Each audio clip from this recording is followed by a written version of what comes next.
Le jardin de Monsieur Préfontaine. C'était un jardin follement exotique. Des fruits, des fleurs, des parfums, des couleurs. Une musique. Au centre, la fontaine chantait les plaisirs du jardin. On ne se lassait pas de toutes ces merveilles. Madame Marguerite, jardinière au grand cœur, travaillait depuis 50 ans au domaine Préfontaine. Grande peine ou petit bonheur, elle connaissait tout de la famille. Firmin Préfontaine, héritier du manoir, adorait prendre le thé au jardin avec les dames. Elle lui donnait les nouvelles de la ville et le complimentait sur la beauté des lieux. Firmin écoutait, le regard fier. Son jardin le comblait. Des fruits, des fleurs, des parfums, des couleurs. À la fin de l'été, on venait de très loin pour acheter les fruits du jardin.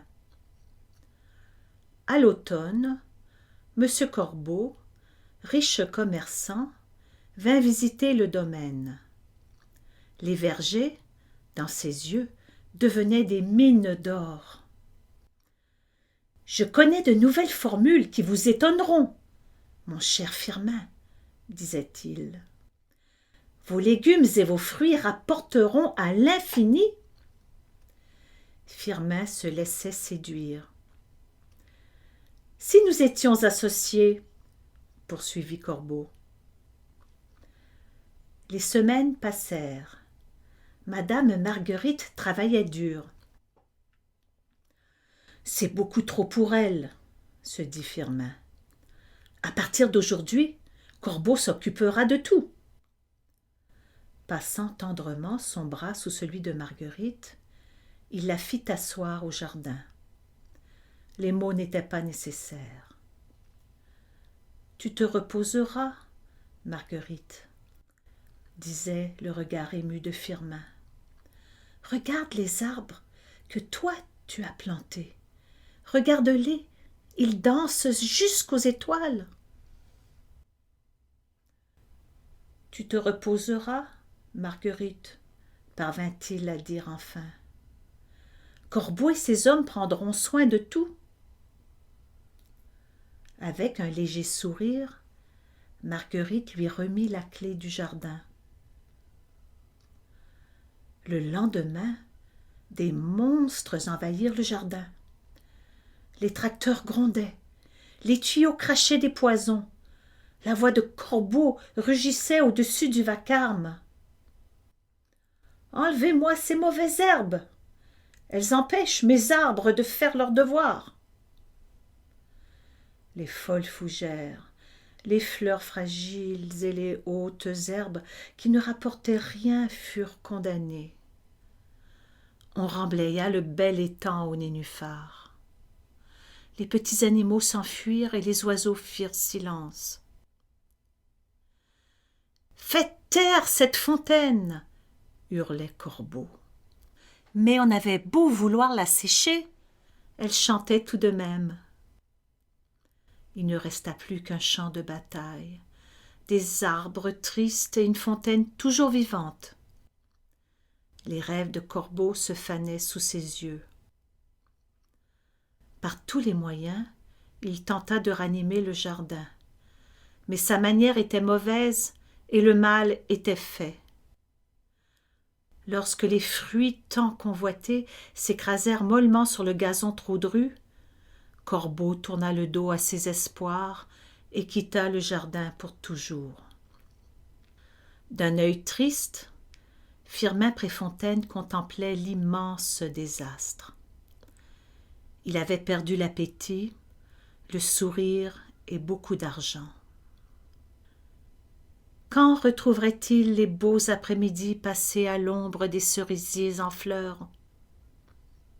Il dut remercier, l'un après l'autre, la femme de ménage et le valet, la cuisinière et le majordome. Firmin ne savait pas laver la vaisselle, ni réparer les volets.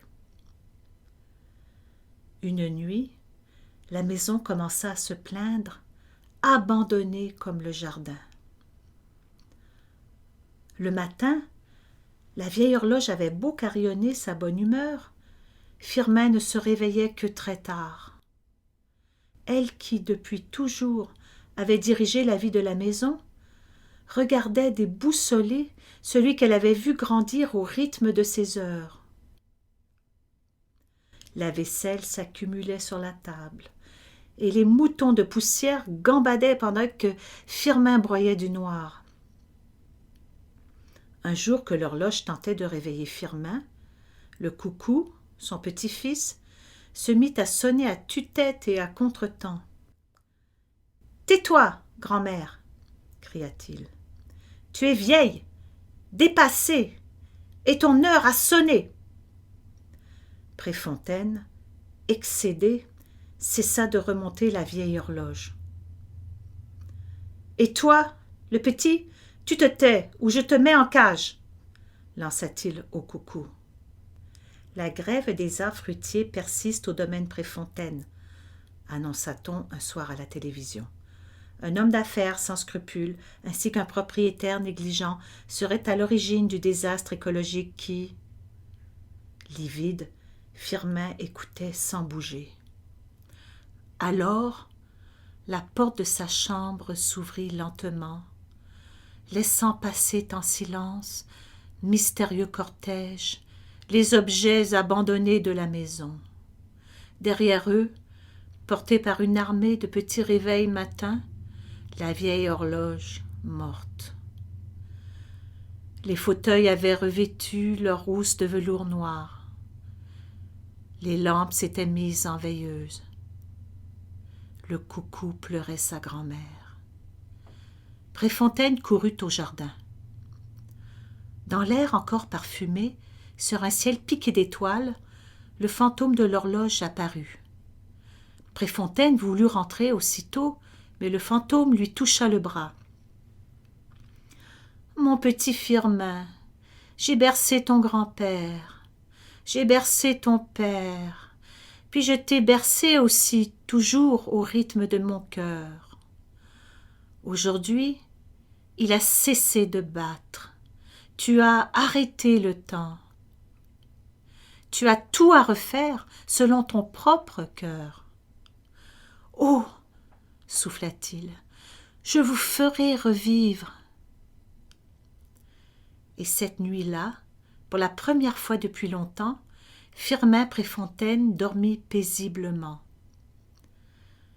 Le lendemain matin, Firmin se mit à l'ouvrage sans perdre une seconde. Il ne connaissait rien au jardinage, il ne connaissait pas non plus les maisons, mais il allait s'y mettre. Il remonta d'abord le mécanisme de l'horloge. Tic-et-tac et tic-et-tac, les heures reprirent leur sens. Firmin Préfontaine apprit à faire la cuisine, à passer le balai, à repeindre les murs, à sarcler, à semer, à planter des arbustes et des fleurs sauvages. Les arbres, ravis, le regardaient apprendre. Un long hiver passa. Vint le jour où Firmin Préfontaine déclara « Voici l'été ». Du regard, il fit le tour du jardin. De la main, il caressa les murs de la maison. La fontaine n'avait jamais cessé de chanter. La nuit venue, les peupliers attirèrent les étoiles jusque dans leur feuillage. Et lorsque la fontaine prit un peu de repos, des bouquets d'astres se reflétèrent dans son eau calme. Des fruits, des fleurs, des parfums, des couleurs, murmura-t-il, heureux, et une musique.